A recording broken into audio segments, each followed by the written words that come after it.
वटसावित्री व्रतकथा. हिंदू पंचांगातील ज्येष्ठ महिन्यात येणारी पौर्णिमा हा दिवस वटपौर्णिमा म्हणून साजरा केला जातो. या दिवशी स्त्रिया वटपौर्णिमा नावाचे व्रत करतात.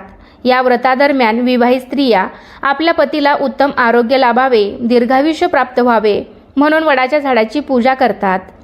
निसर्गतःच दीर्घायुष्य असणाऱ्या वृक्षाचे संवर्धन आणि जतन व्हावे अशा हेतूने वड, पिंपळ अशा वृक्षांची पूजा करण्याची कल्पना भारतीय संस्कृतीने स्वीकारली असावी. एखाद्या जातीचा वृक्ष एकदा पवित्र मानला की त्याची सहसा तोड होत नाही. या व्रतामागे एक पारंपरिक सावित्री आणि सत्यवान यांची पौराणिक आख्यायिका सांगितली जाते. अनेक वर्षापूर्वी भद्र देशात अश्वपती नावाचा राजा राज्य करीत होता. त्याला सावित्री नावाची कन्या होती. सावित्री अतिशय सुंदर, नम्र व गुणी मुलगी होती. सावित्री उपवर झाल्यावर राजाने तिलाच आपला पती निवडण्याची परवानगी दिली. सावित्रीने सत्यवान नावाच्या राजकुमाराची निवड केली. सत्यवान हा शाल्व राजाचा द्रुमसेन नावाच्या अंध राजाचा मुलगा होता. शत्रूकडून हरल्यामुळे आपल्या राणी व मुलासहित राजा जंगलात राहत होता.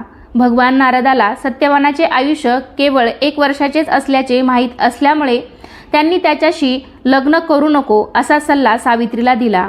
पण सावित्रीने ते मान्य केले नाही. तिने सत्यवानाशी विवाह केला व जंगलात येऊन ती नवऱ्याबरोबर सासू सासऱ्यांची सेवा करू लागली.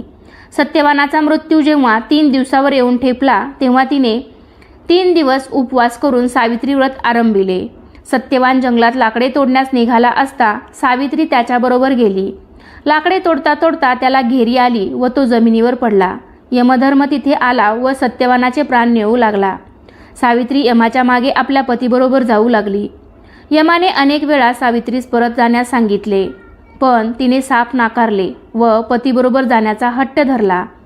अखेर कंटाळून यमाने पती सोडून तिला 3 वर मागण्यास सांगितले. सावित्रीने यमराजाकडे पहिले वरदान असे मागितले की माझे सासरे वनवासी आणि अंध आहेत, त्यांना दृष्टी द्या. यमराज तथास्तु म्हणाले. त्यानंतर यमराजाने तिला पुन्हा दुसरे वरदान मागायला सांगितले.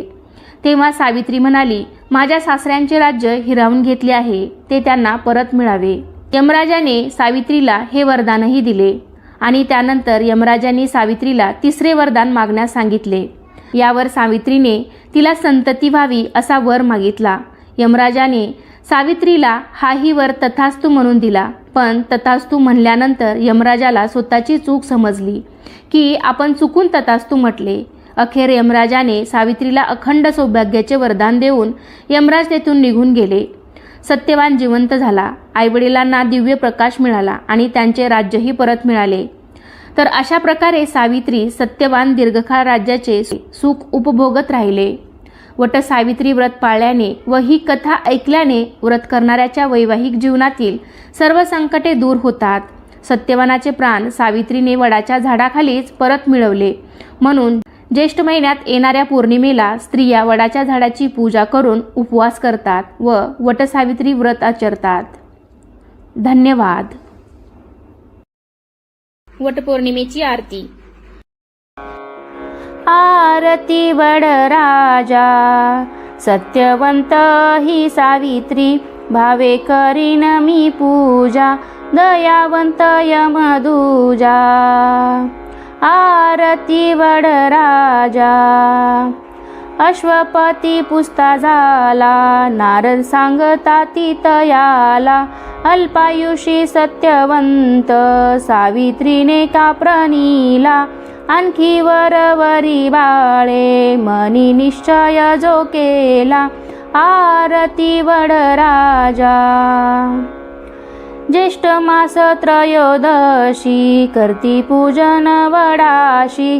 त्रिरात व्रत करुनी या, जिंकी तू सत्यवंताशी. आरती वडराजा स्वर्गावारी जाऊनी या, अग्निखांब कचळीला. धर्मराजा उचकला, हत्या घालील जीवाला. येई गे पतिव्रते, पतीने येई गे आपुला.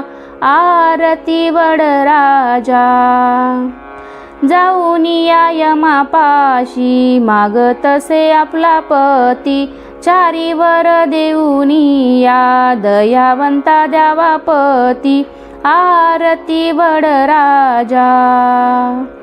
पतिव्रते तुझी कीर्ती, ऐकूनी जाणारी, तुझे व्रत आचरती, तुझे भुवने पावती, आरती वडराजा. पतिव्रते तुझी स्तुती, त्रिभुवनी जा करीती, स्वर्गी पुष्पवृष्टी करुनी या, अनिला सापला पती, अभय देऊनी या, पतिव्रते तारी त्यासी, आरती वडराजा. सत्यवंत ही सावित्री, भावे करीन मी पूजा, दयावंत यमदूजा, आरती वडराजा. सती सावित्री माता की जय.